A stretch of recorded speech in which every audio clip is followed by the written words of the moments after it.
ওকে, hello সবাইকে welcome আমাদের second ভিডিওতে। প্রথম ভিডিওতে আপনারা এইগুলা দেখেছিলেন। সেকেন্ড ভিডিওতে আমরা মেইনলি কথা বলবো অন পেজ এসইও নিয়ে। সো প্রথম ভিডিওর কথা যদি আপনাদের মনে থাকে, অন পেজ এসইওর মানে ছিল এমন জিনিসপত্র যেগুলো আমরা আমাদের নিজেদের ওয়েবসাইটে করি, তাই না? আমাদের নিজেদের ওয়েবসাইটে করার জন্য যেই যত কাজকর্ম আমরা করি যেগুলো আমাদের নিজেদের ওয়েবসাইটের ভিতরেই করা যায়, যার জন্য আমাদের অন্য কারোর উপর ডিপেন্ডেন্ট থাকতে হয় না, সেই ব্যাপারগুলোকে আমরা বলি অন পেজ এসইও। এখন কথা হলো, একটা এসইও শুরু করার আগে আমাদের দুইটা জিনিস জানতে হবে। দুইটা জিনিস জানতে না, একটা জিনিস থাকতে হবে আর একটা জিনিস জানতে হবে। থাকতে হবে হলো ওয়েবসাইট, আর জানতে হবে হলো কোন কিওয়ার্ডটা আমরা র্যাঙ্ক করতে চাই। ঠিক আছে? তো এই এই যে আমি মিনি কোর্স বানাচ্ছি, এটার জন্য আমি ধরে নেই আমাদের target keyword best cat food. ঠিক আছে, ধরে নিই আমরা আমাদের target keyword best cat food. এখন আর আমি ধরে নিই আমার একটা ওয়েবসাইটও আছে, ইউআরএল। এটা আমি ধরে নিই আমার ওয়েবসাইটের ইউআরএল https। ওকে, এখন আমরা অন পেজ এসইও শুরু করবো, তাই না? আমি বলে যে কি কি অন পেজ এসইওর জন্য দরকার আপনারা মাথায় রাখবেন, ব্যাপারটা মনে রাখবেন। খালি এই ব্যাপারটা যে আমাদের টার্গেট কিওয়ার্ড হলো এইটা, এই জিনিসটাকে আমরা র্যাঙ্ক করতে চাই। ওকে, তো প্রথমেই এই যে দেখুন, এই এই পেজটা খুব ভালোভাবে অপটিমাইজ করেছি আমরা, যে কারণে এই পেজটা এই কিওয়ার্ডের জন্য র্যাঙ্ক করে। তো অপটিমাইজ করার জন্য আমরা কি কি ব্যাপারের লক্ষ্য রাখি? প্রথমেই আমাদের যে কিওয়ার্ড, সেই কিওয়ার্ডটা আমাদের ওয়েবসাইটের ওই পেজটার টাইটেল হতে হবে।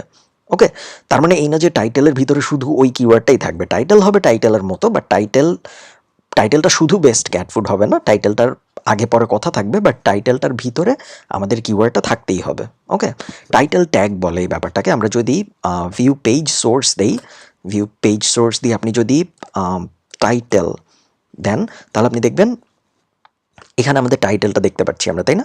সো সব সময় টাইটেল ট্যাগে আমাদের কিওয়ার্ডটা থাকতে হবে, এটা একটা মাস্ট অন পেজ এসইওর জন্য। সেকেন্ড যে ব্যাপারটা, সেটা হলো আমাদের ইমেজ প্রপারলি অপটিমাইজড হতে হবে। ইমেজের অল্ট টেক্সট আমরা যদি এখানে অল্ট, আচ্ছা এভাবে না দেখিয়ে আমি আপনাদের আরও সহজে দেখাই, বা আরও সুন্দর করে আপনারা দেখতে পারবেন, যেন সেভাবে বোঝাই আমি আপনাদের।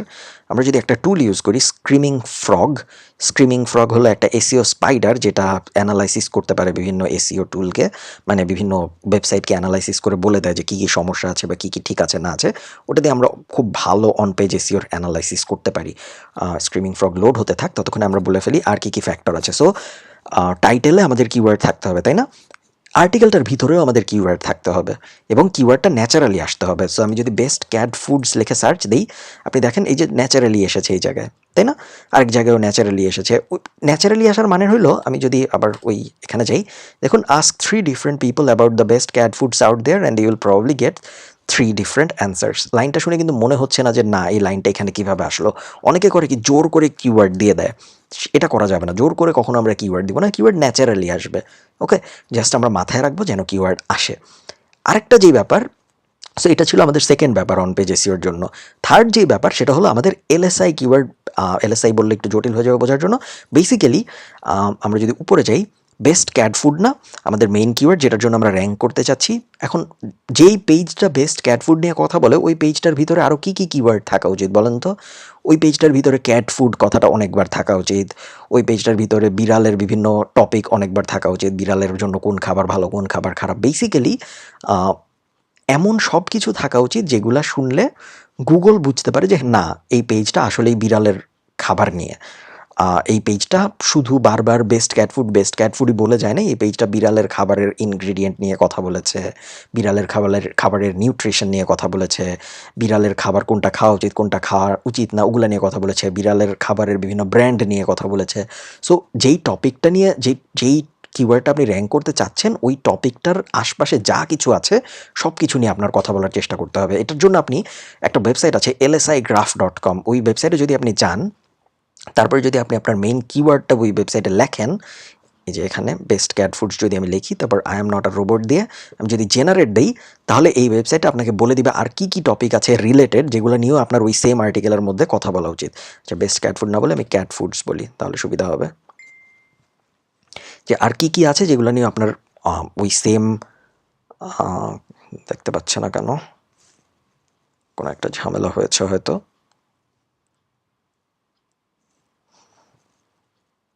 ডিসেবল। এখানে সাধারণত এলএসআই রেজাল্ট আসে, হয়তো এই সফটওয়্যারটা কাজ করছে না বা কোনো একটা ঝামেলা হয়েছে। ওকে, আমরা অন্য কোনো টুল ইউজ করি। এই টুলটা খুব ভালো, এলএসআই গ্রাফ। আমি জানি না এখন কেন কাজ করছে না, আপনারা চেষ্টা করবেন পরে কোনো এক সময় এসে দেখার, হয়তো এখন কোনো একটা ঝামেলা হয়েছে। Find LSI keyword. কিছু পেইড টুল আছে যেগুলো দিয়ে কাজ করা যায়, বাট পেইড টুল আমি আপনাদের দেখাচ্ছি না, কারণ আপনারা বেশিরভাগই বিভিন্ন টুলের উপর খরচ করতে চাচ্ছেন না বা সাধারণত করেন না, এই কারণে আমি দেখাই না। বাট এমনিতে কিওয়ার্ড এভরিওয়ার্ড দিয়েও দেখা যায়, রেফস দিয়েও দেখা যায়, এরকম অনেক কিওয়ার্ড আছে যেগুলো দিয়ে দেখা যায়। সো এই যে দেখুন, আমাদের 196 পেজে হাজার হাজার কিওয়ার্ড এই টুলটা দেখিয়ে দিয়েছে, যে এই কিওয়ার্ডগুলো নিয়েও আমাদের সেম আর্টিকেলের ভিতরে কথা বলা উচিত। সো আমি যদি বেস্ট ক্যাট ফুড এই কিওয়ার্ডটার জন্য র্যাঙ্ক করতে চাই, আমি শুধু বেস্ট ক্যাট ফুড নিয়ে কথা বলবো না, আমি বেস্ট ফুড ফর কিটেন নিয়ে কথা বলবো, ক্যাট ফুড ব্র্যান্ড নিয়ে কথা বলবো, এই পিউরিনা ওয়ান হলো একটা ক্যাট ফুড ব্র্যান্ডের নাম, ওটা নিয়ে কথা বলবো, ডিসপেন্সার নিয়ে কথা বলবো, ওয়ালমার্টে কী কী পাওয়া যায় ক্যাট ফুড এগুলো নিয়ে কথা বলবো। বেসিক্যালি এই সব কিছু নিয়ে তো আপনি কথা বলতে পারবেন না, বাট যত বেশি পারেন। সো আইডিয়াটা হলো, যেই কিওয়ার্ডটা আপনি র্যাঙ্ক করতে চান, ওই কিওয়ার্ডটার অ্যারাউন্ডে যত টপিক আছে সব কিছু নিয়ে কথা বলা, ওটাও একটা অন পেজ এসইও ফ্যাক্টর। এখন যদি আমরা এই ওয়েবসাইটটাকে আমাদের এসইও স্পাইডার স্ক্রিমিং ফ্রগে দিয়ে স্টার্ট দেই, তাহলে একটা মজার জিনিস দেখতে পারবেন আপনারা। এই ওয়েবসাইটের ভিতরে যা যা সমস্যা আছে না আছে সব এই এসইও স্পাইডারটা আমাদের বলে দিবে। ওকে, সো আমরা আসলে একটু দেখি যে কী কী সমস্যা আছে, কী কী আসলে ফিক্স করা উচিত। এগুলো সবই টেকনিক্যাল এসইওর মধ্যে পড়ে, এবং এগুলো সব অন পেজ এসইওর মধ্যেও পড়ে। ও অ্যানালাইসিস করতে থাকুক, ততক্ষণে আমরা বাকি অন পেজ এসইও ফ্যাক্টরগুলো দেখে ফেলি। এরপরের অন পেজ এসইও ফ্যাক্টরের মধ্যে থাকবে অবশ্যই আপনার ওয়েবসাইটের যেই পেজটা আপনি র্যাঙ্ক করতে চান, ওই পেজটার ভিতরে অনেক কন্টেন্ট থাকতে হবে।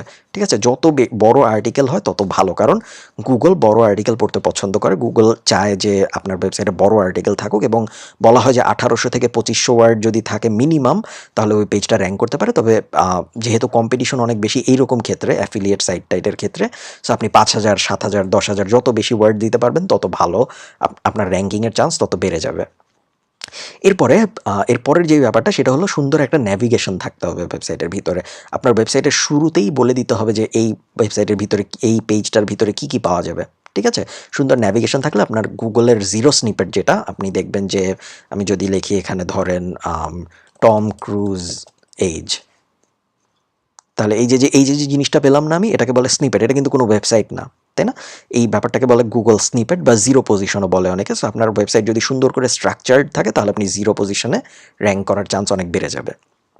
ওকে, ওটা গেল। আমরা কী কী নিয়ে কথা বললাম এতক্ষণ? আমরা কথা বললাম টাইটেলের ভিতরে থাকার, আর্টিকেল বড় হওয়ার, আমরা কথা বললাম আরও অনেকগুলো ব্যাপার নিয়ে আমরা কথা বলেছি, আপনারা জানেন। এছাড়াও আরেকটা ব্যাপার যেটা, সেটা হলো H2 ট্যাগের মধ্যে আপনার কিওয়ার্ডের ভ্যারিয়েশন থাকতে হবে। H2 ট্যাগ কি? H2 ট্যাগ হলো, আমরা যদি এখানে H2 লেখা ক্লোজ দেই, তাহলে দেখেন এই যে নিউলো ক্যাট ফুড, এটা লেখা আমি যদি আবার এখানে সার্চ করি, তো আপনি দেখতে পারবেন নিলো ক্যাট ফুড। এই যে প্রত্যেকটা ব্র্যান্ডের যে কিওয়ার্ড, মানে নিলো ক্যাট ফুড হলো একটা ক্যাট ফুডের ব্র্যান্ড, এটা একটা H2 ট্যাগ। H2 ট্যাগ যারা আপনারা ওয়ার্ডপ্রেস ইউজ করেন তারা জানেন, ওয়ার্ডপ্রেসের বিভিন্ন ধরনের টাইটেল ট্যাগ হয়, H1 tag, H2 tag, H3 tag. চেষ্টা করবেন আপনার কিওয়ার্ডের ভ্যারিয়েশন, এই যে দেখেন ক্যাট ফুড কথাটা আছে, কিওয়ার্ডের ভ্যারিয়েশনগুলো যেন H2 ট্যাগের মধ্যে থাকে। যদি থাকে, তাহলে গুগল আরও ভালোভাবে বুঝতে পারে যে না, এই ওয়েবসাইটটা আসলেই ক্যাট ফুড নিয়ে কথা বলে। এই কারণে ওরা ক্যাট ফুড কথাটা টাইটেলেও রেখেছে, ক্যাট ফুড কথাটা ওদের H2 ট্যাগের মধ্যেও আছে, H1 ট্যাগের মধ্যেও আছে, ইত্যাদি ইত্যাদি। তো এই সব কিছু আমরা আসলে এসইও স্পাইডারে দেখতে পারবো। এই জন্য আমি একবারে এসইও স্পাইডারে এসে আপনাদের এসইও স্পাইডারটা অ্যানালাইসিস করে বুঝিয়ে দিই কী কী হচ্ছে। তো প্রথমেই আমরা যে জিনিসটা দেখবো, আমরা এসইও নিয়ে কথা বলছি, সো আমরা সামারি দেখবো না, আমরা একবারে এসইওতে চলে যাব। এসইওতে এসে প্রথমেই যেই ব্যাপারটা আমরা দেখবো, আমরা নিচে এসে দেখবো যে আমাদের রেসপন্স কোডের মধ্যে সবকটা, এই ওয়েবসাইটে টোটাল 472টা পেজ আছে। ওকে, সো আপনারা যদি স্ক্রিমিং ফ্রগের ফ্রি ভার্সন ইউজ করেন, তাহলে আপনি হাইয়েস্ট 500 ইউআরএল পর্যন্ত দেখতে পারবেন। 500-র বেশি দেখতে পারবেন না। 500-র বেশি দেখতে হলে আপনার পেইড সলিউশনটা কিনতে হবে। সো আপনি যদি পেইড সলিউশনটা কিনতে চান, সাধারণত অ্যাফিলিয়েট সাইট বা ওরকম সাইট টাইটে 500-র বেশি পেজ থাকে না, এ কারণে সমস্যা হয় না। তো আমরা পেজ টাইটেল থেকে শুরু করব। ওকে, পেজ টাইটেলে আমরা প্রথমে কি দেখব? আমরা দেখব প্রত্যেকটা, আমাদের টোটাল 89টা পেজ আছে, আমরা দেখব প্রত্যেকটা পেজের টাইটেল আছে নাকি।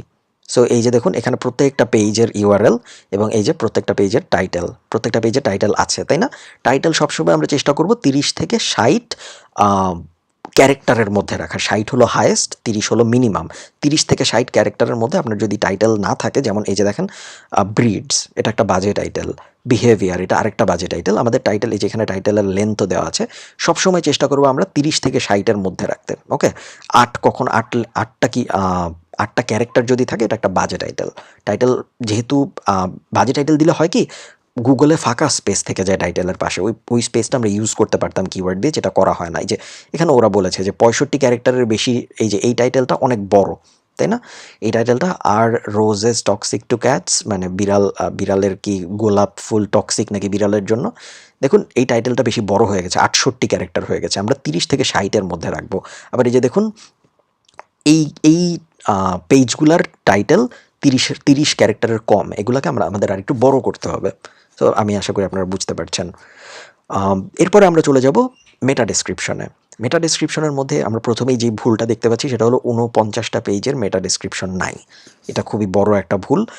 সব পেজের মেটা ডেসক্রিপশন থাকতে হবে এবং মেটা ডেসক্রিপশন হইতে হবে 320 ক্যারেক্টারের কম।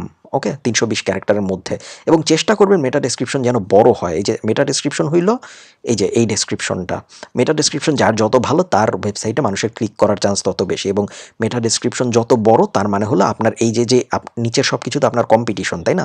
আপনার মেটা ডেসক্রিপশন যত বড় সব কম্পিটিশন আরেকটু নিচে নেমে যাচ্ছে, তাই না? কারণ মেটা ডেসক্রিপশন যদি বড় হয়, বড় মেটা ডেসক্রিপশনকে জায়গা দিতে সব কিছুর আরেকটু নিচে নেমে যেতে হবে। সো আপনি আপনার কম্পিটিশনকে আরেকটু নিচে পাঠিয়ে দিচ্ছেন। এই কারণে প্রপার মেটা ডেসক্রিপশন থাকা খুবই জরুরি। ওকে, আর কি দেখবো আমরা এখানে?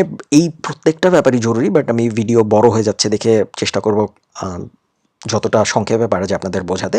যখন আপনি আপনার সাইটে ইমেজ আপলোড করবেন, চেষ্টা করবেন ইমেজের সাইজ যেন 100 কিলোবাইটের কম থাকে। একটা কমন ভুল সবাই যেটা করে সেটা হলো অনেকে পিএনজি ফরম্যাটের ইমেজ আপলোড করে। পিএনজি ফরম্যাটের ইমেজ আপলোড করবেন না, সবসময় জেপিজি ফরম্যাটের ইমেজ আপলোড করবেন, কারণ জেপিজির সাইজ ছোট হয়। এছাড়াও যখনই আপনি কোনো ইমেজ আপলোড করবেন সবসময় ইমেজের অল্ট টেক্সট দিয়ে থাকবেন। অল্ট টেক্সট মানে হলো অল্টারনেটিভ টেক্সট, এবং গুগল তো আর মানুষ না, গুগল তো ইমেজ দেখে বুঝতে পারে না ইমেজ কি। সো গুগলের যেটা করে, প্রত্যেকটা ইমেজ যখন আপনি আপলোড করেন আপনার ইমেজের দেখবেন অল্ট টেক্সট দেওয়ার অপশন থাকে। যখন আপনি অল্ট টেক্সট দিয়ে দেন তখন গুগল বুঝতে পারে যে হ্যাঁ এই ইমেজটা এই টপিকের উপরে, এবং এই কারণে গুগলের যে ইমেজ সার্চ আছে সেখানে আপনার এই যে ইমেজ সার্চ, সেখানে আপনার ওয়েবসাইটের ইমেজ র্যাঙ্ক পাবে। এবং এছাড়াও ধরেন বাই এনি চান্স যদি কোনো অন্ধ মানুষ আপনার ওয়েবসাইট পড়ে, যারা ইমেজ টিমেজ দেখতে পারছে না, তারা বিভিন্ন টেক্সট রিডার ব্যবহার করে ওই ইমেজের ভিতরে কী আছে এটা অল টেক্সট যদি দেওয়া থাকে সেখান থেকে বুঝতে পারবে। এই কারণে অল টেক্সট থাকা জরুরি। ওকে, এছাড়াও আরও অনেক কিছু আছে, এগুলো নিয়ে আমি এখনও কথা বলছি না।